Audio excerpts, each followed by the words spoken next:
Hi hello అండి, welcome back to Shri Ganesh friends boutique. ఈరోజు short video వచ్చేసి మనం అప్కమింగ్ వీడియో సారీస్ అండి. బ్యూటిఫుల్ సారీస్ చాలా బాగున్నాయి.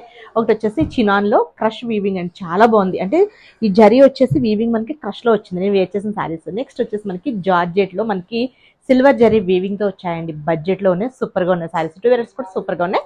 నేను వేర్ చేసిన సారీస్ వచ్చేసి మనకి ప్యూర్ చినాన్, మనకి జరీ బోర్డర్స్ వస్తాయి. పళ్ళు వచ్చేసి రిచ్ పళ్ళు వస్తుంది, బ్లౌజ్ వచ్చేసి కాంట్రాస్ట్లో వస్తుందండి మనకి ఇలా బోర్డర్స్తో. ఈ ఫ్లవర్ డిజైన్ వచ్చింది కదా, ఇట్లా రోజ్ ఫ్లవర్ డిజైన్, ఇది వచ్చేసి మనకి క్రష్ లో వస్తుందండి. చాలా బ్యూటిఫుల్ గా ఉన్నాయి, కలర్స్ కూడా చాలా బాగున్నాయండి, చాలా గ్రాండ్ లుక్ లో ఉన్నాయి. ఇవి వచ్చేసి మనకి 3285 రూపీస్ కి అవైలబుల్ ఉన్నాయండి. ఇలా మనకి కలర్స్ అవైలబుల్ ఉన్నాయి, చాలా బాగున్నాయి కలర్స్ అని. లైట్ అండ్ డార్క్ షేడ్స్ రెండు కూడా ఉన్నాయి. ఇట్లా మనకి జరీ వీవింగ్ క్రష్ వస్తుంది అనమాట. నెక్స్ట్ వచ్చేసి జార్జెట్ సారీస్ అండి, భలే ఉన్నాయి అసలు. బడ్జెట్ లో బ్యూటిఫుల్ గా ఉన్నాయి. 1875 రూపీస్ కి అవైలబుల్ లో ఉన్నాయండి. చాలా బాగున్నాయి అనమాట సారీస్ ఇవి. మనకి బనారస్ జార్జెట్స్ కి రిప్లికాస్ లా ఉన్నాయి, కాకపోతే జార్జెట్